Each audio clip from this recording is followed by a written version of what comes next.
Today, many people are confused regarding the subject of the Godhead.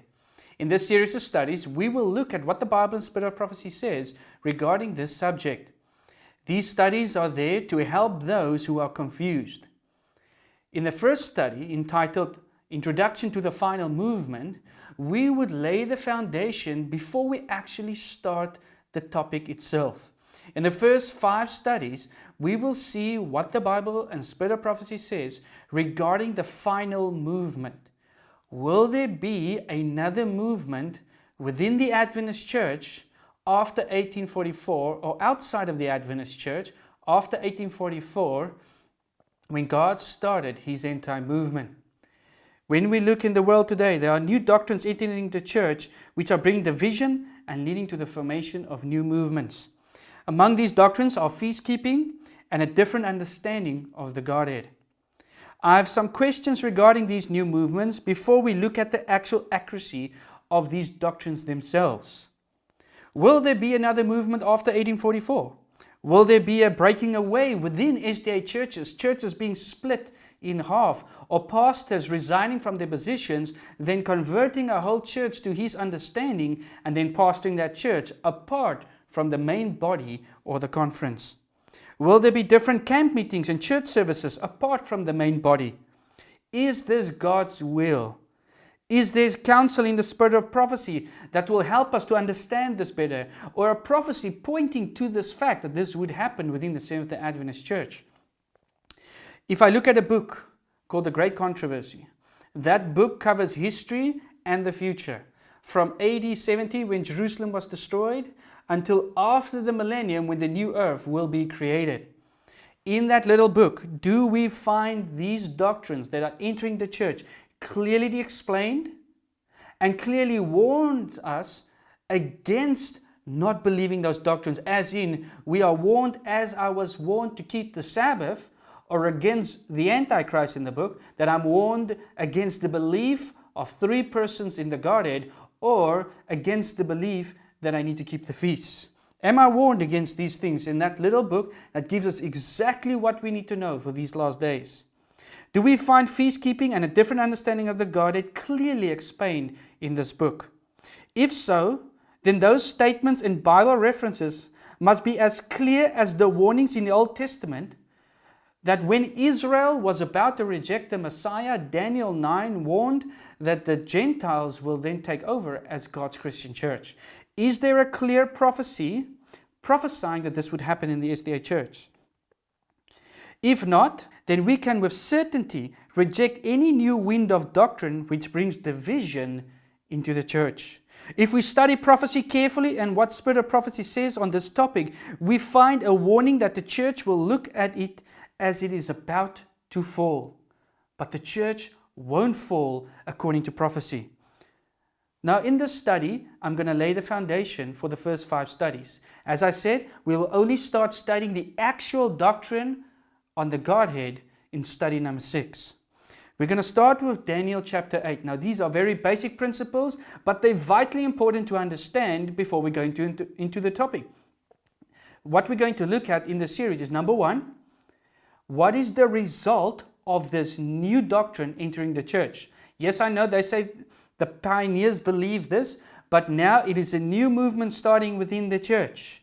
This movement wasn't there when I became a Seventh-day Adventist. It wasn't even there 2 years ago. It's now something new that's dividing the church in the middle. So number 1, we want to look at the result and see if it's biblical. Number 2, we want to look at the role of every person of the Godhead, which I believe there are 3. All 3 persons of the Godhead. What were their roles in all major events in the Bible? And do we find all 3 of them in all the major events? If we do, then we know we're on the right track. Number 3, we want to ask ourselves the question, is Jesus eternal God? Or is he like almost, I want to say, a lesser God? Someone that was brought, a being that was brought forth, did not exist beforehand. If he did not exist beforehand, he can't be fully God. Because God is eternal from everlasting to everlasting. He has no beginning, he has no end. If Jesus had a beginning, he cannot be fully God. And then fourthly, we want to ask the question, is the Holy Spirit a personal being? Or is he only the mind, the life, or the power, or the spirit of Christ and the Father. So let's start our study first off. Daniel chapter 8 verse 14. And he said to me, for 2,300 days, then the sanctuary shall be cleansed. What is this cleansing? Daniel 7 gives us more insight to what this cleansing is. After the Antichrist rule for 1,260 years, the investigative judgment would begin. Now we all know this. Daniel 7 verse 8 to 10 says, I was considering the horns, and there was another horn, a little one, that is now the Antichrist power that ruled for 1,260 years, coming up among them, that's among the other 10 horns, before whom 3 of the first horns were plucked out by the roots, and there in this horn were eyes like the eyes of a man, and a mouth speaking pompous words. I watched till thrones were put in place, and the Ancient of Days was seated. His garment was white as snow, and the hair of his head was like pure wool. His throne was a fiery flame, its wheels a burning fire. A fiery stream issued and came forth from before him. 1,000 thousands ministered to him. 10,000 times 10,000 stood before him. The court was seated, and the books were open. What do we find here in Daniel chapter 7? You have the Antichrist power, and immediately afterwards we find the judgment is seated. Daniel 7, 21, 22, we find the same thing. I was watching, and the same horn, that's now the Antichrist power, was making war against the saints and prevailing against them until the Ancient of Days came, and a judgment was made in favor of the saints of the Most High, and the time came for the saints to possess the kingdom. Once again, little horn, then the judgment. One more example of Daniel chapter 7, 25 and 26. He, that's the Antichrist, shall speak pompous words against the Most High, shall persecute the saints of the Most High, and shall intend to change times and law. Then the saints shall be given into his hand for a time, times, and half a time. That's the 1,260 years. But the court shall be seated, and they shall take away his dominion to consume and destroy it forever. Third example of Daniel chapter 7. You have the little horn, the Antichrist power, ruling for 1,260 years, as explained in Daniel chapter 7, verse 25 and 26. He will rule for time, times, and dividing of time. It's a study on its own, but it represents 1,260 days, or 1,260 years in prophetic language. So the papacy would rule for that time period. After that, the judgment would start. In these verses, we find the pattern. Daniel 7:13 says that the Son of Man came to the Ancient of Days, which, if you study Daniel 8 and 9 carefully, began in the year of 1844, when the 2,300-year prophecy came to an end. If you want more Bible studies on it, you can enter our Bible school. Jesus, as our high priest, entered the most holy place in the heavenly sanctuary, just as the high priest entered the most holy place once a year in the earthly sanctuary on the Day of Atonement. So the Day of Atonement, when Jesus, our high priest, entered into the most holy place, happened in 1844.